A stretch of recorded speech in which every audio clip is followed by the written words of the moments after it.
Welcome to Screw the Commute, the entrepreneurial podcast dedicated to getting you out of the car and into the money with your host, lifelong entrepreneur and multimillionaire, Tom Antion. Hey everybody, it's Tom here with episode 592 of Screw the Commute podcast. I'm here with Phil Fraser, and this guy took a kitchen table startup with no investment all the way to a multi-million dollar, well, he calls it pound because he's a UK guy, sale to a PLC, which is our version of a corporation. And we want to hear that story today for sure. So we'll bring him on in a minute. All right, make sure you pick up a copy of our automation ebook. We actually figured it out about 2 years ago. Just one of the tips in the book has saved me 7.5 million keystrokes. You are crazy. You are Looney Tunes if you don't take advantage of all these things that are either free or cheap to automate yourself so that you can spend the time working with customers or doing other things rather than fighting with your computer all day. So pick up a copy at screwthecommute.com/automate free, screwthecommute.com/automate free. While you're at it, pick up a copy of our podcast app at screwthecommute.com/app. That's APP, where you can put us on your cell phone and tablet and take us with you on the road. Now, we got a great update video on the program we're doing to help persons with disabilities. And the guy, it's just amazing to me. The guy is blind, legally blind, and shoots better videos than I do. So check it out at our school website, imtcva.org/disabilities, and it'll click you over to the GoFundMe campaign. And any little bit helps, but you can see his video over there. It's just very inspiring. So check it out. All right, let's bring on the main event. Phil Fraser is a business sounding board who helps business owners not be lonely at the top. He's a spare pair of ears and eyes to help business owners explore things that they haven't got anybody else that can really understand it and talk with them about. He spent 15 years in the advertising industry, and he also pitched an idea, and it failed miserably. So he pivoted and made it work. So, Phil, are you ready to screw the commute? I am indeed, Tom. Thanks for the big build up there. Yeah, no problem, man. So you started with nothing and built up a big multi-million pound business. Tell us about that. Okay, let's go back to 2000. I was working at a sportsbook company who I launched their online casino for them. We then looked at the opportunity of getting into bingo. They decided not to do it. At the end of the year, I left the company. But I thought that there was an idea in here. At the time, there was only online bingo in the US, and it wasn't in the UK. So my idea was to launch what would have been the UK's first ever pay-to-play online bingo site. So I put together a business plan, put together a pitch, and went out into the real world. You guys call it Shark Tank on the TV, we call it Dragon's Den. So Shark Tank in the real world, and got no funding whatsoever. However, what I'd done is I'd built a website that listed all the US bingo sites that were out there.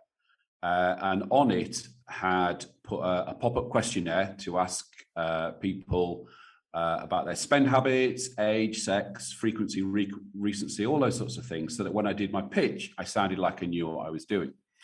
And what happened was a number of those US bingo sites that were listed on the website contacted me and said, "Hey, can we advertise on your website?"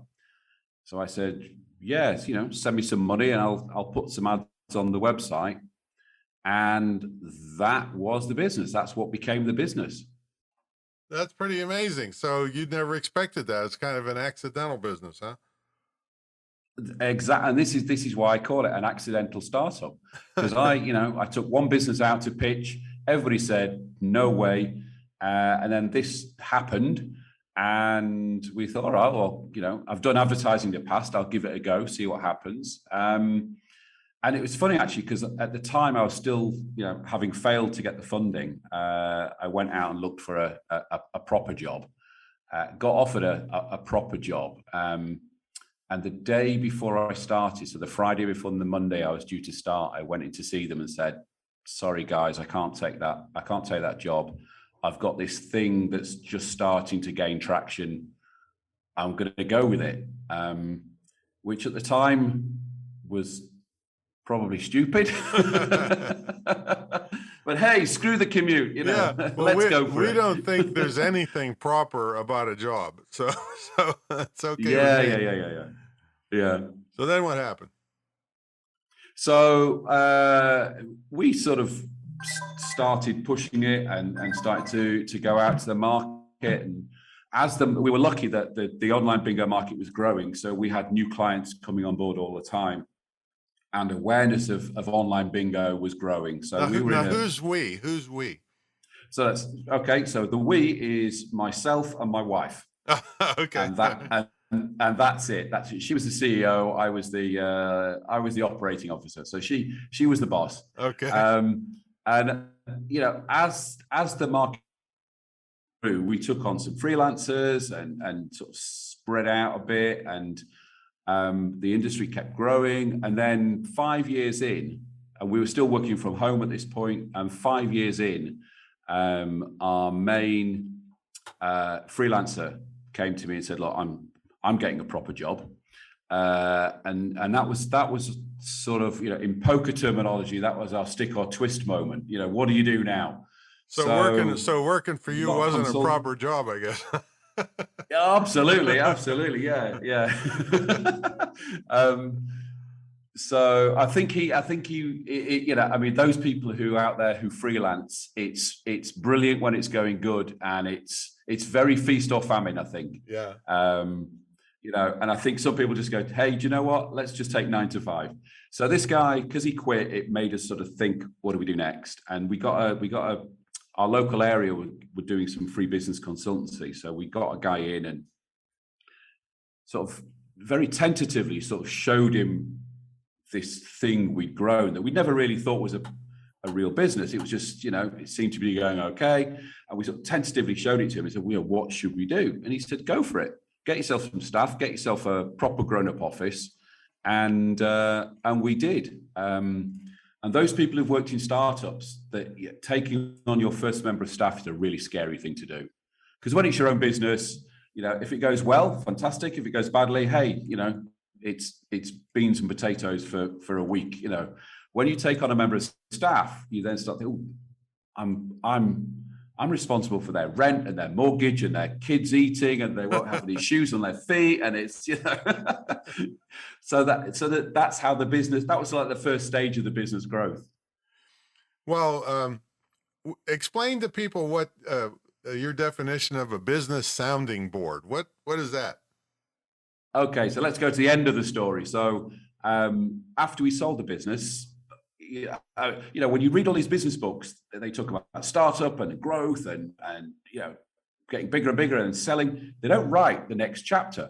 What do you do next? What do you do next? So I was sort of kicking around, did a bit of a local voluntary work with some schools, and a number of friends of mine who've got businesses were sort of coming to me and asking for advice, saying, I've got this issue, I've got that issue, or you've sold your business, what does it look like? How do you prepare for it? And I thought, well, I'm quite enjoying this. I like talking to people about business, and I like hearing about their businesses, and they seem to be getting some benefit from it. And it made me think, during my business journey, I was fortunate I had my wife to discuss things with. But most businesses, when you're the boss, the great thing about running your own business is you're the boss. You can make every decision. We can go this way or that way or this, or we can expand into that market, whatever it might be. The problem you have is that there is only you making those decisions, and there's nobody to sit down and go, hey, Tom, I've got this idea. Does this sound really stupid? Or I've got this problem, I don't know how to solve it. Or I've got this opportunity, I don't know how to maximize it. Or just can you just listen to me download for 20 minutes and then leave me alone? So that's the service I offer people, is just I start meetings with clients with, okay, what do you want to talk about? And it's their agenda, and it's what's on their shoulders at any given time. And I'll give you a very simple example. So you're the boss, you've got a team of staff, whatever it might be, and you're thinking of buying the business down, buying a competitor down the road, which is a great business thing to do. You can't sit down with your sales guy and say, hey, Dave, I'm thinking of buying the guys down the road, because Dave, your sales manager's immediate reaction is going to be, shit, he's going to keep their sales manager and get rid of me. So he's not going to give you good advice. He's not, you can't. And the other thing about running your own business is a lot of the time it's, you're making it up as you go along, or you feel like you're making it up as you go along. And again, you can't tell your team that. You go, hey guys, I think this is the right direction. Just roll with it. But you can talk to me about that, because I've got no bias. I've got no, as we say over here, I've got no dog in the race. It's just independent advice and hopefully best advice. Is that call for me? Oh, sorry, that's somebody. That's somebody at the gate. Sorry about that. I tried to turn my phone off. And don't worry. Are they going to knock the door down now? Oh, I'll get my wife to do it. Yeah, so that's pretty much what a sounding board does. So you'd be out of business if more people were schizophrenic, because they just talk to themselves. Well, I tell you what, that's one of the things you do as a business owner. You sit there and you talk to yourself, and you have to go, well, is this a good idea? This might go wrong, or that's a good idea.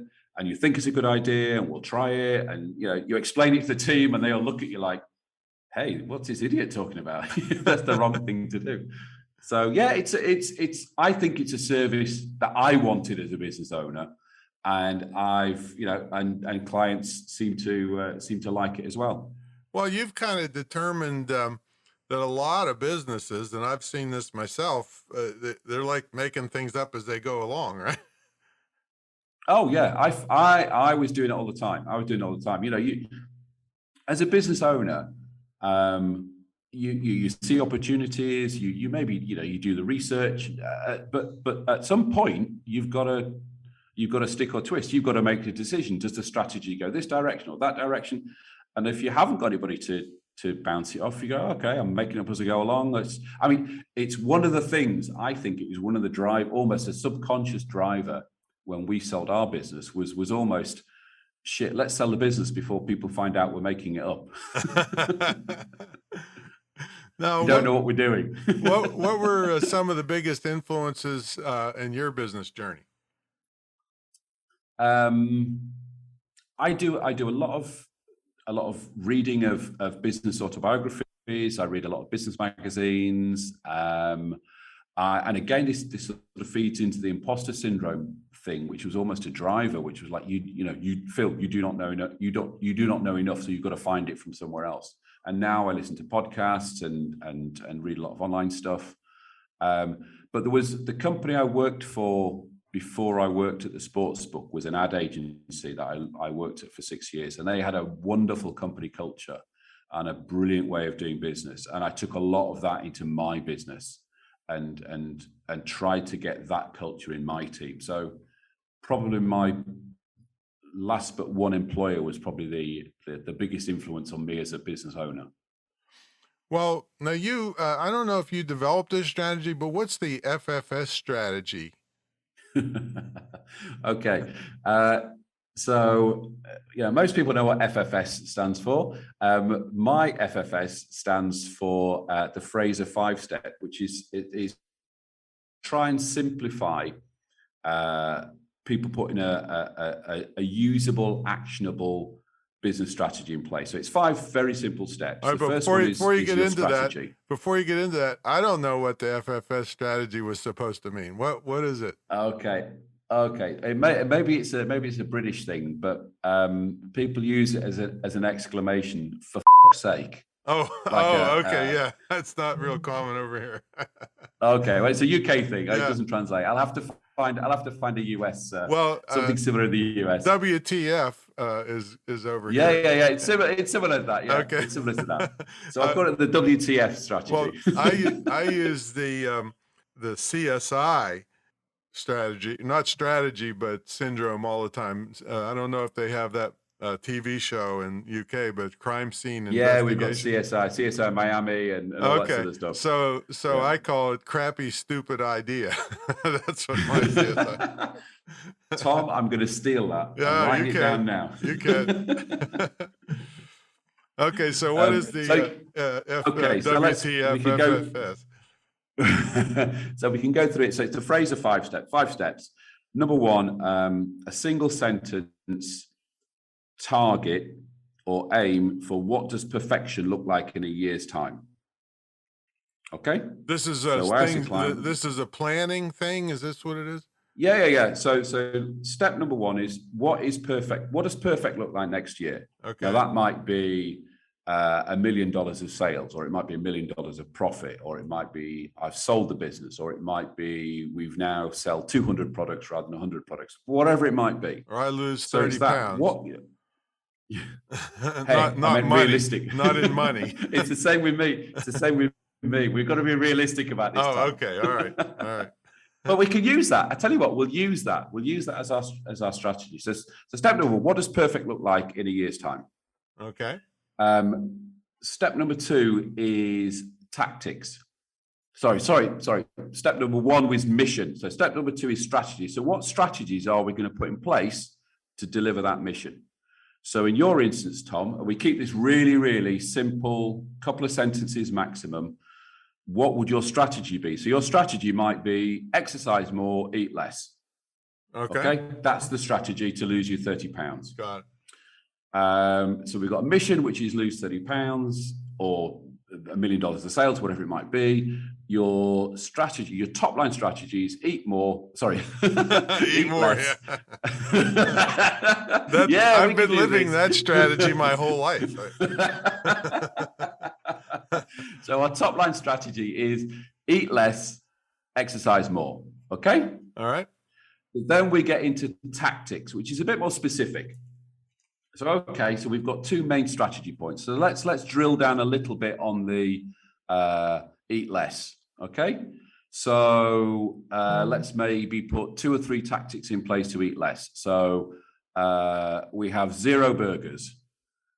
We're allowed 1 portion of fries a week, and every meal has to include protein and complex carbs, something like that. That would be your tactics on that side of things. Your exercise more might be, I'm going to join a gym and I'm going to go twice a week, and that's that side of it. That's your tactics. Yeah. Yeah, but I would like to add to that one. I'm going to go twice a week for at least 2 weeks. This is a 1 year. Oh, this is a year plan. Tom, okay. Come on. I'm going to go twice a year. Yeah, I'm going to go twice a year. Okay. And then, so that's your tactics. You then go into actions, which is what are you actually going to do? Okay. So, on the food side of the thing is we're going to go shopping Monday, Wednesday, Friday, and we're going to make sure we have all our meals prepared. And we're going to eat more protein. So we're going to make specifically Mondays chicken, Tuesdays tuna, Wednesdays steak, whatever it might be. So you're getting down to quite specific parts of your business tactics here. So again, on the maybe more exercise side, the specifics would be I'm going to rig up tomorrow, and or I'm going to decide Monday and Wednesday is I'm going to be in the park running, and Tuesday and Thursday I'm going to be in the gym, and Saturday I'm going to go swimming. So you're getting down to real tactics at this point. And then your final part of the 5-step is what we call controls and measures. So in a business scenario, this would be who is going to do it, when are they going to do it, to what level are they going to do it, what budget are they going to do it, what time scale are they going to do it. So you actually get down to real granular stuff. Okay.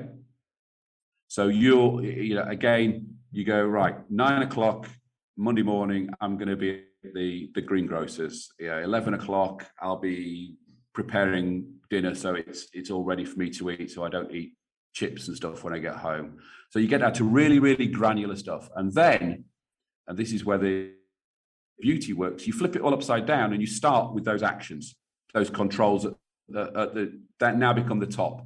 So you say to your team, right, Dave, you're doing this for, on Monday, and I need it back by Thursday. So we're actually getting very, very specific. And if everything works to plan, the actions deliver the tactics deliver the strategy, and the strategy delivers the mission. So in 12 months' time, you're £30 less because you've put all of those strategic things in place. Now, that obviously, we've done it on a personal basis for you, but you do that on a business basis as well. All right, recap the steps again. Okay, so step number one, what does perfect look like in a year? Okay, let's go through a business scenario. Okay. £1 million worth of sales. Okay. Mm-hmm. So step number two is your strategy. What are we going to put in place to make £1 million of sales happen? So we're going to do that by improving our sales team and increasing our prices. Okay. So your tactics. So that's your strategy. So your tactics then go, okay, well, if we're going to take on a new sales team, we need to put some tactics in place. That is, recruit somebody, put an ad in place, put an ad online, draw up the spec for the job. What sort of person do we want? That sort of thing. We're going to increase prices. So you go, okay, well, maybe we need to look at the market. We need to see what other people are paying for things. We need to look at our profit margins. And then you drill down the next 2-3 steps, you hand all that out and you get really down to specifics. So again, if you've decided your strategy on increasing sales is to get a sales manager in place, you go, okay, at the bottom of that pile of things we said, somebody's got to write the ad. Somebody's got to put the ad live. Somebody's got to do the interview. Somebody's got to find a desk space for the person. Somebody's got to buy a PC for them or a laptop, or you get right down to granular stuff. And then you start, as I say, you start from the bottom up and you try to deliver. Now you might review that after 6 months and go, hey, we're miles off. And then you might do the process again. So again, what does perfect look like in a year's time? I mean, you could do 6 months, you could do 12 months, you could do 24 months. I like a year because it's a nice image for people. But you can do this on an ongoing basis, and you can do it for different departments of the business as well. So the marketing team might do this. What does perfect look like for the marketing team? What does perfect look like for the sales team? If you're a one-man band, it might be, okay, perfect in 12 months' time is I have a member of staff. That might be the goal. And then you've got to put the things in place to make that happen. So that's it's simple and actionable. Yeah, it gives people a plan, something to work for, rather than just going around circles all day long and putting out fires and having no real goals to where to go. So great. That's a great strategy. So we're going to take a brief sponsor break. When we come back, we're going to ask Phil what's a typical day look like for him and how we get a hold of him. So folks, about 23, 24, 25 years ago, I kind of lose track nowadays. I kind of turned the internet marketing guru world on its head, in that people at my level were charging 50 or 100 grand up front to help them. And I knew a lot of these people. A lot of them, you give them that money up front, you'd never see them again. So I said, that's too risky for small business. I'm a small business advocate. I have a TV show in development in Hollywood called Scam Brigade. And I said, that's just not right. So I said, I'll charge an entry fee, which is way, way lower. And then for me to get my 50,000, you have to net 200,000. Well, people love this, and 1,700 plus students later, and all these years, it's still going strong. It's the longest running, most successful, and most unique internet marketing and digital marketing mentor program ever in history. So unique, many of the features. You have an immersion weekend where you actually live in this estate home at the Great Internet Marketing Retreat Center. We have a TV studio here. It's all one-on-one.